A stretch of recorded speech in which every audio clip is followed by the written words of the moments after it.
இப்போ 1 பாட் ரசம் சாதம் எப்படி செய்கிறது பார்க்கலாம். ரொம்ப ஹெல்த்தியாக அதே சமயத்தில் ரொம்ப டேஸ்ட்டாக இருக்கும். லஞ்ச் பாக்ஸ்க்கு one of the best recipe. இது செய்கிறதுக்கு முதல்ல ஸ்டவ் ஆன் பண்ணிவிட்டு ஒரு குக்கர் வச்சுக்கோங்க. 1 டேபிள் ஸ்பூன் அளவுக்கு நல்லெண்ணெய் சேர்த்துட்டு கொஞ்சமாக கடுகு, ஒரு 3 காஞ்ச மிளகாய் சேர்த்துட்டு ஒரு 2 கொத்த அளவுக்கு கருவேப்பிலையை நல்லா உருவி சேர்த்துக்கலாம்.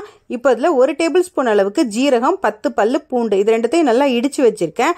இதை இதோட சேர்த்துக்கோங்க. சேர்த்துட்டு ஒரு 1.5 டீஸ்பூன் அளவுக்கு பெப்பர் பவுடர் சேர்த்துக்கலாம். சேர்த்துட்டு எல்லாத்தையும் நல்லா மிக்ஸ் பண்ணி விட்டுக்கோங்க. இது கூடவே ஒரு 1/4 டீஸ்பூன் அளவுக்கு மஞ்சள் பொடி, கொஞ்சமா பெருங்காய பொடி சேர்த்துக்கலாம். சேர்த்துட்டு இந்த பச்சை வாசனை போற அளவுக்கு நல்லா வதக்கி விட்டுருங்க. இப்போ 1 கப் அரிசிக்கு 3 கப் அளவுக்கு தண்ணி சேர்த்துக்கலாம். ஃபர்ஸ்ட் 3 கப் அளவுக்கு தண்ணி சேர்த்துக்கலாம். கூடவே கொஞ்சமா புளி தண்ணி சேர்த்துருக்கேன். நான் ஒரு சின்ன நெல்லிக்காய் அளவுக்கு புளி தண்ணியில் கரைச்சிட்டு சேர்த்துருக்கேன். கூடவே தேவையான அளவுக்கு உப்பு சேர்த்துக்கோங்க. நல்லா கொதிச்சதுக்கு அப்புறமா நல்லா வாஷ் பண்ணி எடுத்து வச்சிருக்கிற அரிசியை இதில் சேர்த்துக்கணும். இப்போ இது எல்லாத்தையும் நல்லா மிக்ஸ் பண்ணி விட்டுக்கோங்க.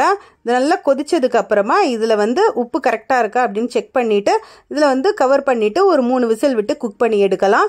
குக்கர் நல்லா ஆறுனதுக்கு அப்புறமா இதை ஓப்பன் பண்ணி பார்க்கலாம். நல்ல ஃபேண்டாஸ்டிக்கான 1 பாட் ரசம் ரெசிபி சூப்பராக ரெடி ஆயிருச்சு. இப்போ இது பார்த்தீங்கன்னா கொஞ்சம் திக்காக இருக்கிற மாதிரி இருக்கும். நீங்கள் வேணும்னா இதில் கொஞ்சமாக சுடு தண்ணி சேர்த்துக்கலாம். சேர்த்து இதை மிக்ஸ் பண்ணிங்கன்னா நல்லா நல்லா ஸ்மூத்தாக ஆயிரும். இதுக்கு சைட் டிஷ் பார்த்தீங்கன்னா தேங்காய் துவையல், அதோட பொட்டேட்டோ ஃப்ரை ரொம்ப நல்ல காம்பினேஷன். லஞ்ச் பாக்ஸ்க்கு கொடுத்து விடும்போது நிறைய ஃப்ரூட்ஸோட நம்ம சென்ட் பண்ணலாம்.